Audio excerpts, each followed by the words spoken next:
Okay. You ran into it? Calm down. Where are you coming from? From my house. Coming from your house? We're just having a party and we're just gonna go get some food. What's your name? Stacy, look at me. Hey, you're okay, right? Okay, so I need you to calm down and talk to me, okay? So you're having a party at your house? How much did you have to drink? Okay, don't lie to me, okay? Tell me the truth. How much did you have to drink? A lot? Okay. We're gonna help her. You see my partner out there? He's helping her, but I need you to calm down, okay? Here's what I want you to do. Can you put your feet together just like this? Just like I am. Put your feet together. There you go. Stay like that, okay? Put your hands down to your side. How many beers did you have? You don't remember? Okay. A lot? Okay. Do me a favor. You see this pin right here? Once you look at the tip of the pin without moving your head, only move your eyes. Do you understand? Don't move your head. Only your eyes. Don't move your head. You're doing good. Don't move your head.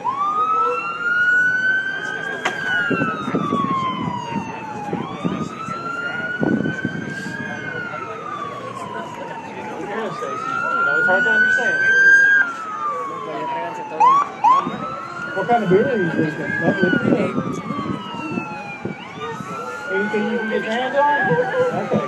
Tell you what, now I want you to do this. I'm going to have you keep your hands down your side. I want you to keep your feet together. I'm going to explain this test to you, okay? Don't start until I tell you to start, and you don't end until I tell you to end. Do you understand? Okay? What you're going to do is you're going to raise one of your 2 feet. I don't care which one. You're going to raise it approximately 6 inches off the ground. Okay, when I tell you to start, it's going to look like this. Your hands are going to be down your side. You're going to look at your feet. You're going to count out loud. 1,001, 1,002, 1,003. At any point you put your foot down, that's okay. Just pick it up and continue counting. Do you understand? Okay, you may begin. I'll tell you what. Turn around and look that way. You're under arrest, okay?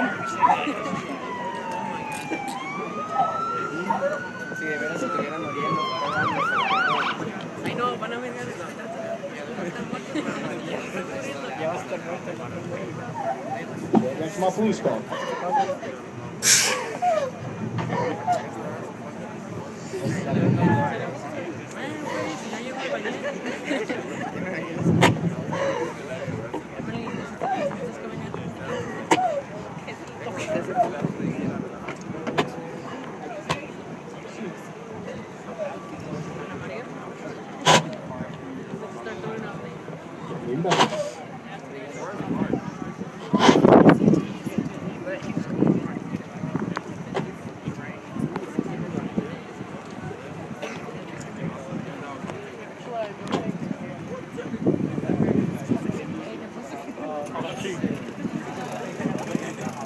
What do you got in the car?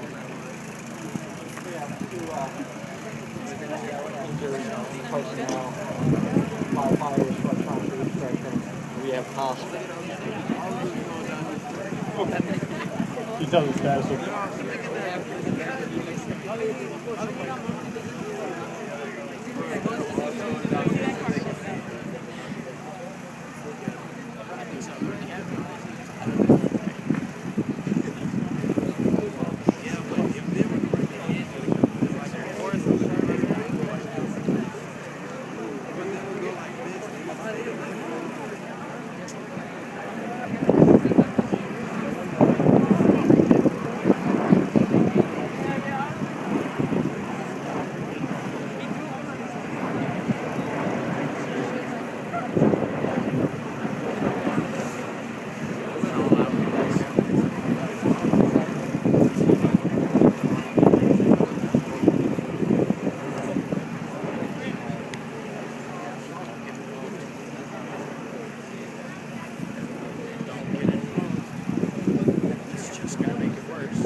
Land.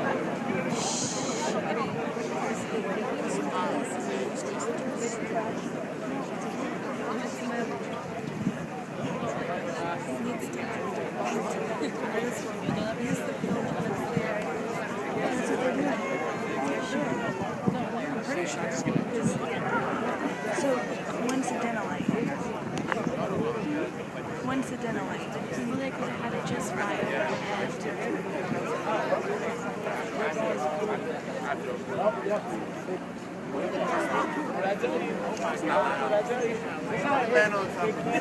you getting excited? They're gonna get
Keep filming. I'm going to talk to you in your ear. You got me? Joking around about what's happening right now.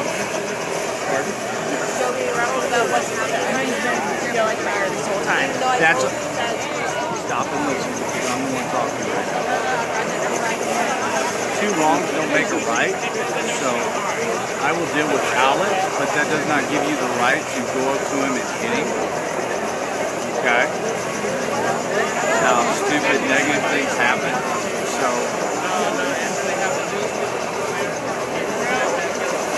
you good?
Bro, they have a series.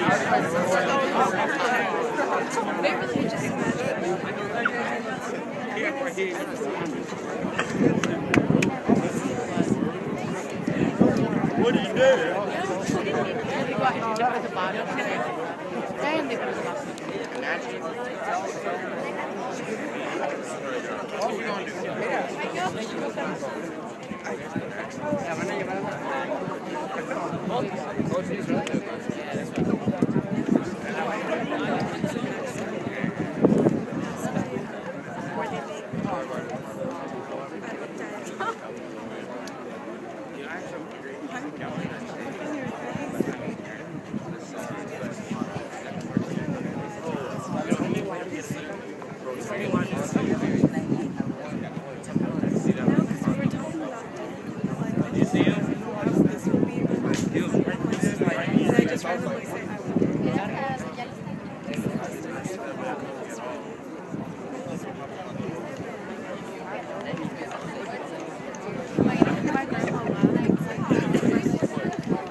That big a deal.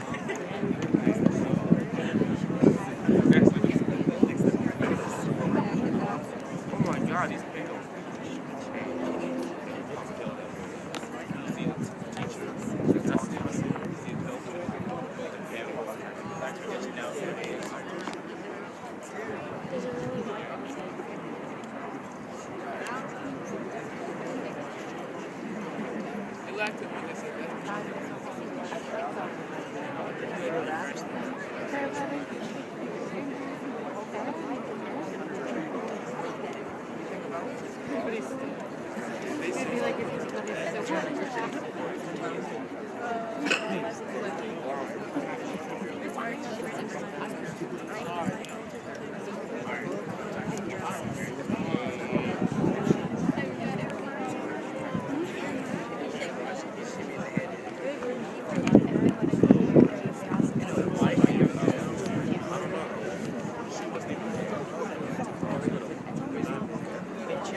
Test. Okay, we're working now. Good morning.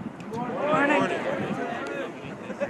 First First off, I want to tell you thank you for allowing me to be here. It's a privilege to be here again. This is my second year to get to do this. Last year I got to do it at the Harmon campus, and it's a great privilege to be here to get to address you students and discuss decisions that we make. How many understand this was fake today? You understand that, don't you? It's pretty evident. It wasn't real, but it could have been real, right? What you saw in there this morning, the story that Jamie told you, that was real.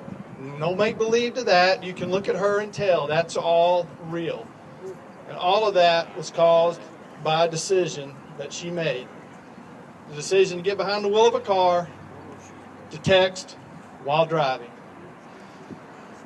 Today's decision on this reenactment was the decision to drink and drive. But there's all kinds of decisions that we make in life that can alter the course of our life or somebody else's life. Think about today, you're sitting in the school, you're watching the program, you got your friend next to you. Now close your eyes and open them back up, and that friend is gone. That friend's not next to you anymore. They're gone, and that's a forever thing. That's what can happen when you make poor decisions and you're driving. In the blink of an eye, your friends or you, your loved ones, your family members can all be gone. Or an innocent bystander in another car can be gone. And that's a forever thing. You can't change that. You don't get a do-over. None of that kind of stuff. It's forever. You know, those two decisions that we've witnessed today, the texting and the drinking, that's just two decisions that can alter the course of your life. You're in your freshmen, sophomores in school.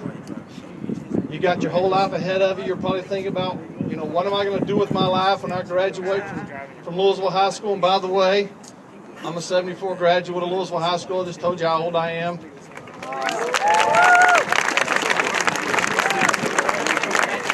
was talking to the police chief just a while ago. He's also a 74 graduate. And I asked him, I said, you think it would have made a difference back when we were in school if we'd have had a program like this? Some of our friends, some of our classmates that are no longer with us because of poor decisions that they made back then, it was mostly drinking and driving.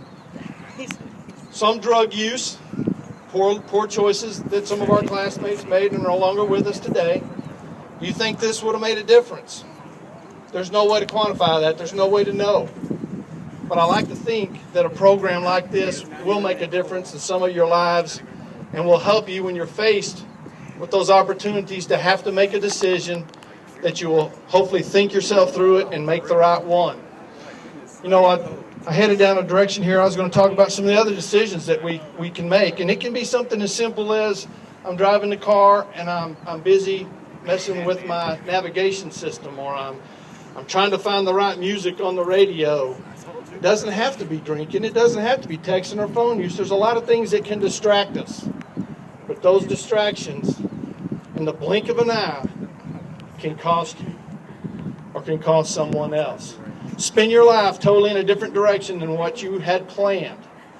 The career choices that you were making, the fact that you want to graduate from college, get married, have kids, have a family, be grandparents someday. All of that can change just like that because of a decision you make. It can also have to do with the fact that you allow your friends to make poor choices and you stand by and you don't interact or do anything about it. Or you choose to get into a vehicle with somebody that has chose to drink or is texting while they're driving. You can help control that. You can tell them, here, give me the phone, I'll text for you. Pay attention to what you're doing. Or ask them to stop the car and let you get out. Tell them what they're doing is wrong. Don't be afraid. Don't bend to the pressures. Peer pressure's tough, I know. I was there once. I've raised 2 sons. I've got one right now that just started driving. Trust me, every day he gets behind the wheel of his vehicle now, and he's just been driving for less than a month. I'm scared to death. I wonder and I worry, did I teach him right? Is he going to make the right decision? I have to trust that he is. There's nothing I can do about it when he leaves the driveway. He's on his own. But it's decisions that we make. And as parents, we have to face the fact that our kids are out there and we've got to trust that they're going to do the right thing. Your parents all love you and they're trusting that you're going to do the right thing. Or are you going to disappoint them? Are you going to do the right thing? Are you going to help your friends do the right thing? Peer pressures are tough. I know that. I see it every day. I listen to kids talk about it. I listen to my son come home from school and tell me the things that go on at the school and the pressures that kids are under. It's different than when I was in school. I understand that. But you got to be tough. You got to be strong. You got to know what's right and what's wrong and make those right decisions. This here today was to impact you. It was to make you think. You saw the hearse drive away. That's forever. That's somebody's sister, brother, mother, father, husband, wife, grandparent. It's a family member. It's a friend that you'll never see again. That's what it was meant to show you, the impact.